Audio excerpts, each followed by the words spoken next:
Hello, everybody. Hello. Come on, come on. Where do we sit? I will sit here. There's the moderator. Okay. We fired the moderator. So we are here to announce that Sweden and Italy are leaving the European Union. No, joking. Now, we are here to have a debate. You know that other kind of cultures, they like to have debate about, between people that disagree. But we are Bitcoin, we are a cult, so we have debates among people agreeing about everything mostly. But so we will fight hard to find something to disagree on. And I'm Giacomo Zucco, and I'm here for the funny Italian accent quota.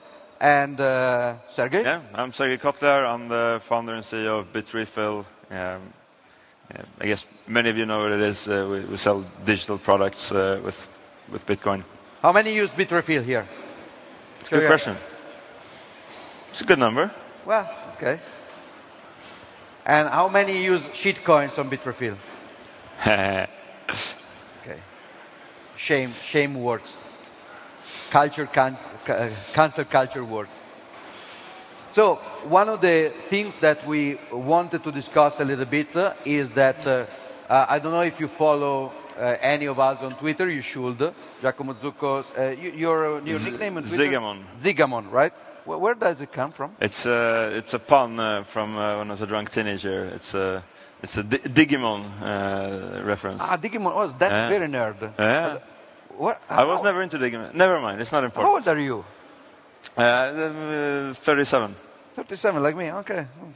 So, if you follow both on Twitter, you may know that we like to fight, mostly because I think the main argument recently have been, and I think that the whole crypto meme, the whole crypto idea, is something that is very strong right now, something that is undoubtedly present and influent, but is going to go most likely the same way that the blockchain meme go. So, for context, you have to know that I opened up a Bitcoin Research Center in 2013, and actually 2014, and I also co-created the Milan Bitcoin Meetup. And the first thing that my clients asked me to do was change the name of my research center from Bitcoin to blockchain, because they told me that they could only pass it inside the bank if we were a blockchain company, not a Bitcoin company. And then around 2017, I started to receive a lot of pressure to change the name of the Bitcoin Meetup Milan into Blockchain Meetup Milan, because that was felt as more inclusive of the old technology. I resisted to the second, not to the former. And after a few years, after 5 years, blockchain is rightfully seen as basically an empty buzzword that is put there mostly for no reason.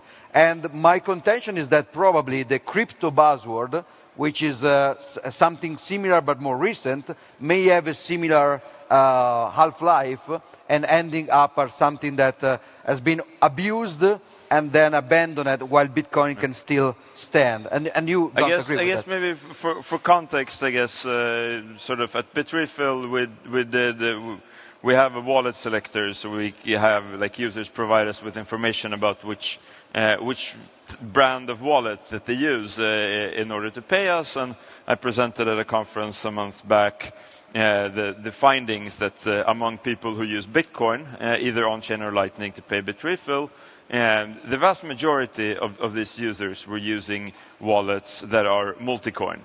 Right, so think Exodus, blockchain.com, Trust Wallet, that kind of wallet, right? And very few wallets are using, few users were using the sort of the wallets that the people in this group probably use. Your green, blue, purple, and so on.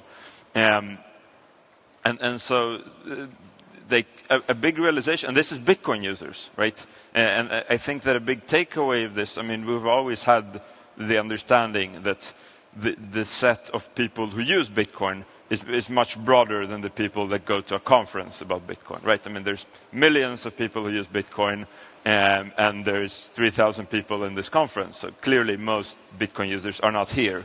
and most Bitcoin users would never think about going here for the same reasons that you and I wouldn't go to a car conference, even though we are car users, right? And there are car conferences, and they have discussions and disagree about what a real car is and so on. And so, that was, I think, a bit surprising, right? Because in the Bitcoin community here, we see ourselves as that, Bitcoin is, we're separate from crypto, right? And there's even people who are like, we should try to separate Bitcoin from crypto and say that we have nothing to do with it, it's speculative, all of these things, right?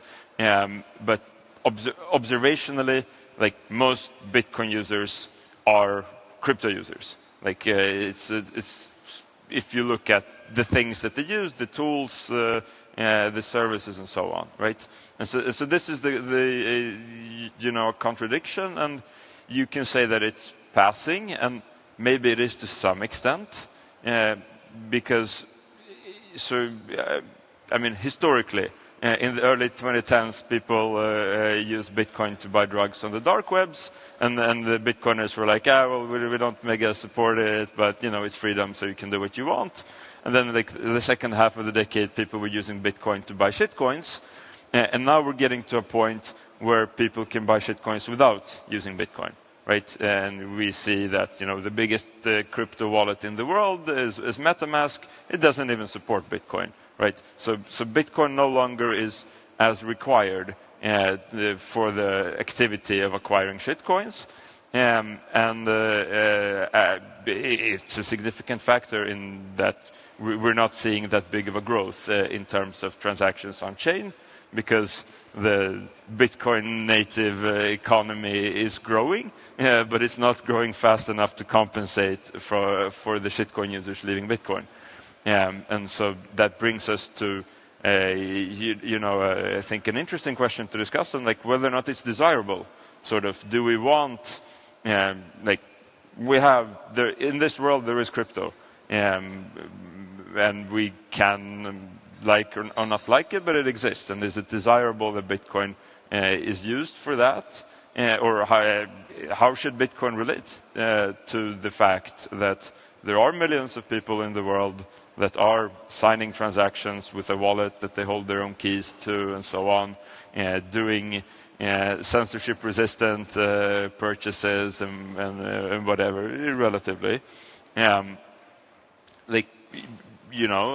Should we be entirely antagonistic, or should we try to win some of them over, and if so, how?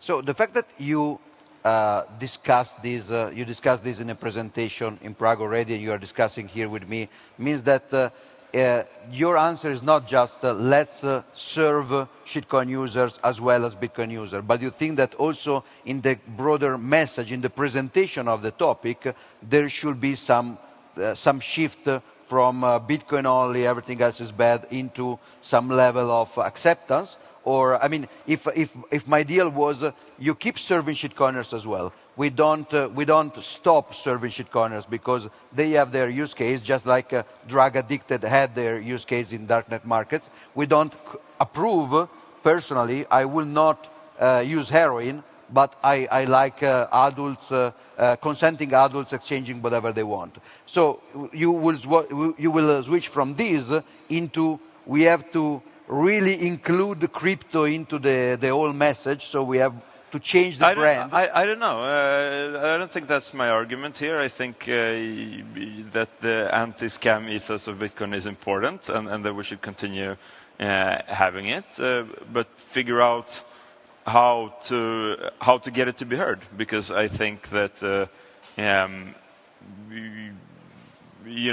mean, like for me, like I can't, if I meet an Argentinian software developer who gets paid on Tether on Tron, like, I'm sorry, I can't look him in the eye and say you're a shitcoiner, you should change. Right? It serves a purpose, and it has functionality, and it allows this person digital freedom and so on, and all of these are good things. So I think that, like morals are important, and the ethoses are important, but the question is how to best achieve it, because so far like the Bitcoin-only things, are all very small. Like they are all, the same 50,000 or so people who go to the conferences use the things, and they're having a hard time growing outside of it, right? Empirically, we see this. Like the blockchain.com wallet, like it was bad for many, many years, right? You couldn't meet anyone who would recommend it, and yet, for the longest time, it was the #1 wallet. And when it finally got surpassed, it was by Exodus. It wasn't something that Blockstream did or something like that, right? So that's the question, I think, is what are the best ways of what is desirable? What is the Bitcoin that we want to have, and how do we best achieve it? Yeah, I think that opens up a lot of sub-debates. For example, one is how much we should just follow the market. So like the market is asking for that, so let's give it to them.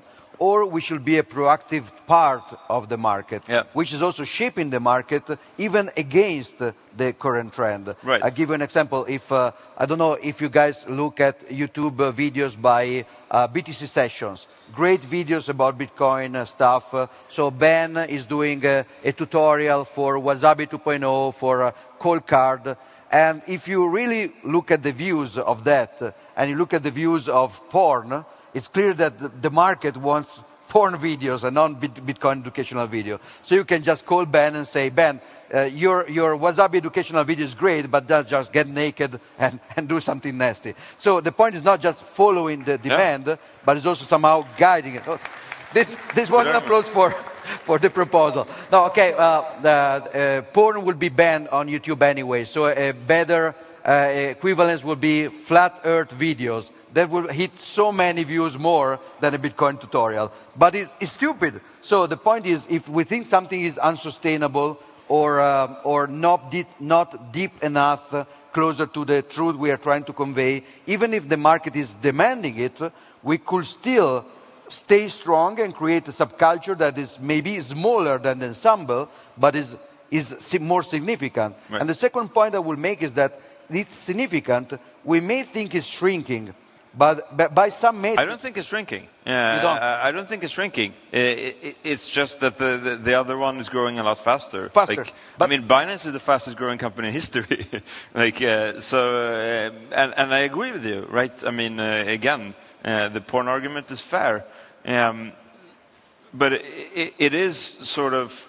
I mean, crypto is the psychological dark side, the shadow of Bitcoin, right? Because at the end of the day, the driver, I think, on some level, is that it's going to go up in value, and I'm going to become richer, right? And Bitcoin will call this number go up, and that is the driving factor by a lot of the things in the crypto space. And this is also like why Bitcoiners, I think, resist it so much, because it's close to us. It's close, but we don't like it. It's too much. I don't know. Like from where I've landed is that we need to figure out again if you approach this from a building an economy, building a marketplace, building and so on. It requires marketing, right? And so figuring out who a good addressable market is and what kind of people to appeal to and how big of an audience, right? Which brings us back. Should we appeal to Bitcoiner subculture, which is people who go to conferences, or should we appeal to a bigger group? I mean, everyone's excited about El Salvador, for example, right? But I don't think people have the ambition that the entire population of El Salvador should start going to conferences and so on. Maybe some do. But I think a lot of people are just like, hey, we built a tool, and if this helps you improve your life, then that's great. We don't expect, at least I don't expect the whole world to care about Bitcoin as much as you and I do. Right? And it is already the case, again, that like most people use Bitcoin, and they, it's like you or I would use BitTorrent. I don't know, type in BitTorrent client, get the first one, right? And and so then becomes the question, right? Because if you search for a Bitcoin wallet in the App Store, right, it's not going to be a Bitcoin only wallet that comes up. Maybe one of the top 10, right? And so in such a world where search results for Bitcoin wallet gives you a multi-coin wallet, because the algorithms of the good people at Google and Apple have identified that this is what people mean when they're trying to search for Bitcoin wallet. This is what they click on. This is what they want, right? And so in such a world, we end up creating things that have no users, right? I mean, we promote things and then we complain, why do people not use them? Why do people use the other stuff? And I think in a lot of ways, doing the same thing over and over and expecting different results is the definition of idiocy. And if what we've been doing doesn't have the results that we wanted it to have, maybe it's time to think of different strategies for achieving the same goals. So I may interject. Oh, sir, go for the applause. It was good. But my first challenge to that would be that it's not entirely true that there's nothing is improving after some more Bitcoin-only promotion, awareness, and education. For example, you talk about conferences. Of course, the conferences are a tiny, minuscule subset of users of the tool. That's the distinction between the tool and the movement, the tool and the culture. That's the same for the internet. Like you have an internet culture of the early 90s, but then everybody really uses the internet for everything. I've been to internet conferences. I have friends from the internet conferences. There's nothing. I have many friends. Some of my best friends are internet cultures. Yeah. But the point is that if you look at cultures, in 2015, the biggest Bitcoin contiguous culture was Consensus in New York. And that was such a scam shit show, it was unimaginable. Like 90% was private blockchain bullshit that went nowhere. And then a lot of ICOs in 2016, 2017. And now in Europe, now we are here, which is pretty big. And in Miami, the same organization made the conference that was huge, like 20,000 people. And Consensus, which was the main multi-chain stuff, is basically fading into total irrelevance. While after people started to see that the buzzwords were just... But to be honest, I think Consensus was, even by the shitcoiners, it was seen much. as scammy and crappy and problematic and so it's on. a balance And they, the Ethereans have their own conferences and so on, and it kind of like moved on from there. I mean, it's part of like how a subculture grows. It forks into subcultures, right? And in the beginning, there was only Bitcoin, and then it started forking, right? And even, among the Bitcoiners, and there's the Bitcoin maximalists, and then there's the cryptoers, and then there's a lot of different subcategories, right? And eventually, as it grows, it doesn't make sense to have broad conferences, right? I mean, like one day soon, it will be silly to have Bitcoin conferences. Maybe we're already there, to be honest, and so on. And so conferences will be about subgenres, right, and the specific things and topics and interests. So, sure, I mean, I agree, or I don't even know what we're talking about now. Things are growing and improving. Of course they are. Yeah, of course they are. But the Bitcoin-only part, the dying breed of Bitcoin-only, is actually increasing. Bitcoin-only is not increasing. I mean, Bitcoin-only... This stuff is Bitcoin-only. We no, didn't have it. Are you kidding? Let's name names here. I mean, look at the conference website, go to the sponsors, and you click on the links. It's very straightforward. Right. I mean, I think that the time to cut off crypto from Bitcoin was probably 2014 or so. And today it's so deeply ingrained that we can try, but it's just so deeply, you could just look at their investors or look at the investors' or whatever, again, even if you don't have the transactional view of Bitcoin, if you look at the asset Bitcoin and you say using is hodling, fine. Look at most people who hodl Bitcoins.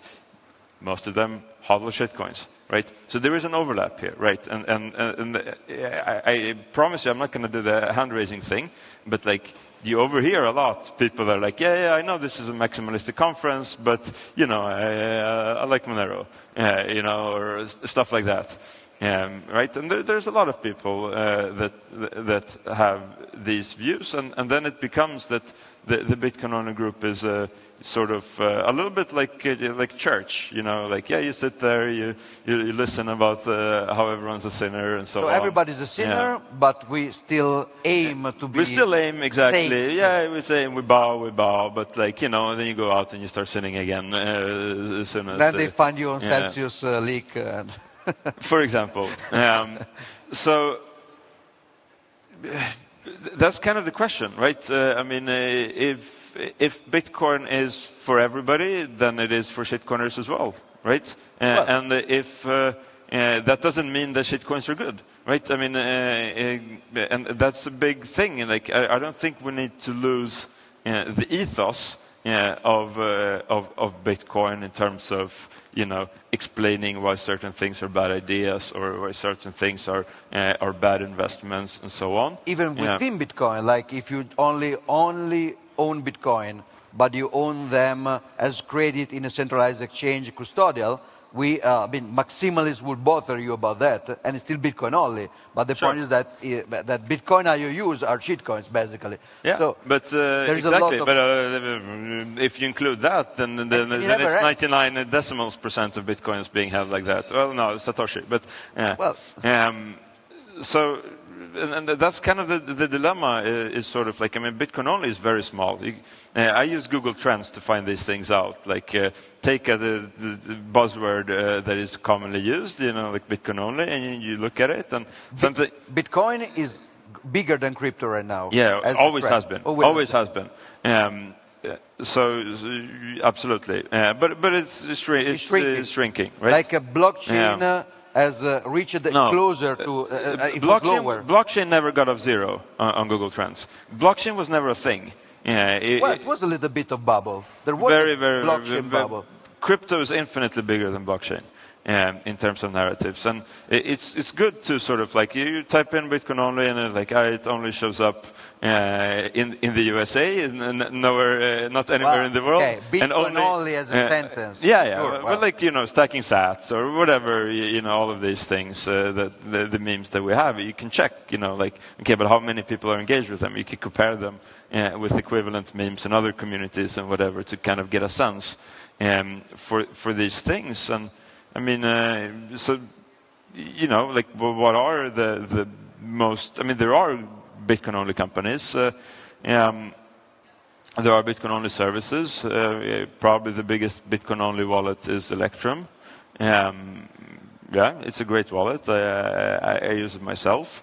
The biggest as number of users, you mean? Right? Well, according to Bitrefill's metrics of our most customers. Most used on Bitrefill. Yeah. So that's very subjective and it's a small class, there's a lot of nuances in the selection of the metric because, for example, if Bitcoin, for its price dynamics, is mostly used for permissionless saving and only marginally for permissionless spending, of course, you will have some selection bias because most Bitcoin-only savers will not appear on spending metrics, while you still use Bitcoin to spend. For example, when you need privacy or when you need censorship. No, but I mean, Ledger Wallet shows up. Coldcard does not, right? I mean, yeah. So sure, there is that. But again, that's not unique to Bitcoin.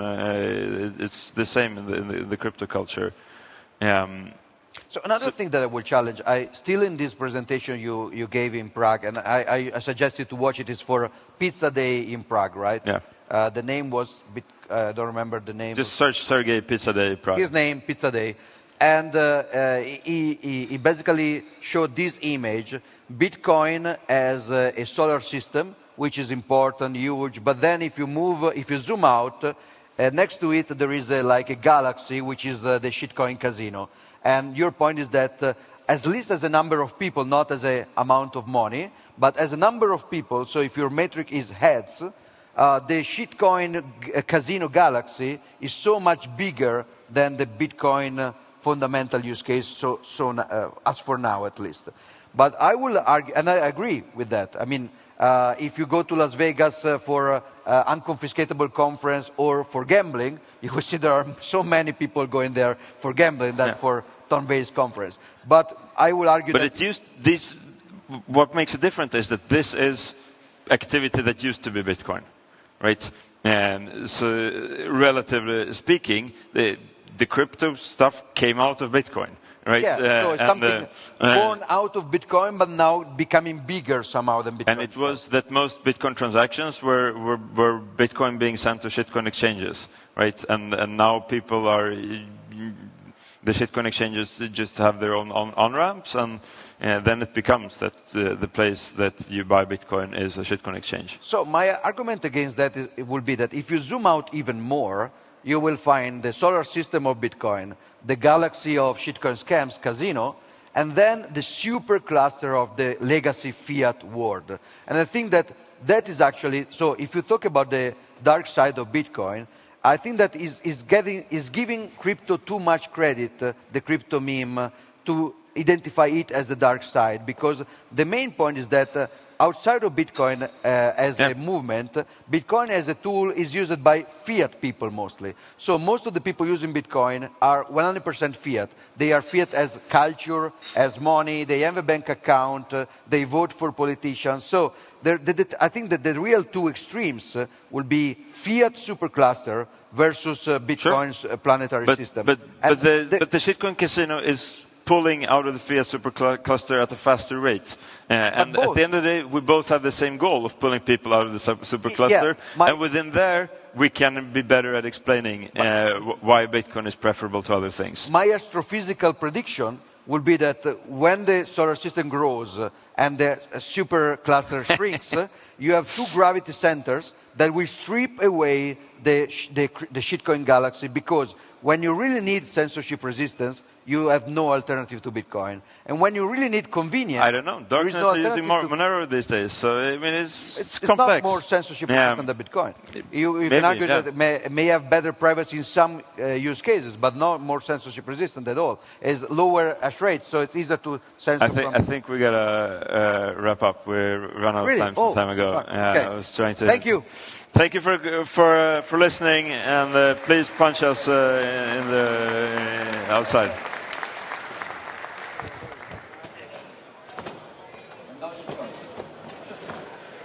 Welcome back to the Bitcoin Magazine Live Desk, brought to you by BitGo. I'm CK, and we just observed a very, very fascinating conversation about Bitcoin and its future technically. Bran, I want to go to you. We've had a lot of conversations in the Bitcoin Magazine office about what the future of Bitcoin technically looks like. I know you have some strong opinions. Hit us. Yeah, well, I think, they actually... they covered it well in the conversation. They talk about the fact that, if you need to optimize for censorship resistance, then you'll never be able to do better than main chain Bitcoin. That being said, there are the ability to kind of take shortcuts, have a less secure transaction pathway, and use, some other system besides the Bitcoin blockchain in order to make those transactions. And, there's nothing that we can do to stop that sort of innovation from happening. We just have to all sit back and see what sort of use cases emerge. Yeah. Let's go to you, David. What do you think? Well, I thought the most important point of that panel came toward the end, where Giacomo mentioned that the real enemy is not shitcoins. The real enemy is not crypto. The real enemy is central banks and, the legacy financial system, both on account of malice and ignorance. And I think it's important that, the audience left with that final message. I think it's a good one. Yeah, totally. I mean, sometimes we get so caught up in delineating the differences between Bitcoin and, other cryptocurrencies. And there are tons of differences, but let's not forget, we're trying to innovate an entirely new monetary system with Bitcoin. And the number one thing that it competes with is the world that, we currently have. Yep. So, battles are going to be waged kind of in terms of technicals, in terms of, competing monetary policies. But ultimately, we can't lose sight of the fact that, Bitcoin's playing a different game. So I totally agree with you, Brand. So that's exactly my take as well. And with that, I think that we are going to be wrapping up and going to the next panel. This one's going to be especially juicy. It's very freedom rich. So let's get back to the main stage. This is the Bitcoin Magazine News Desk brought to you by BitGo. See you later.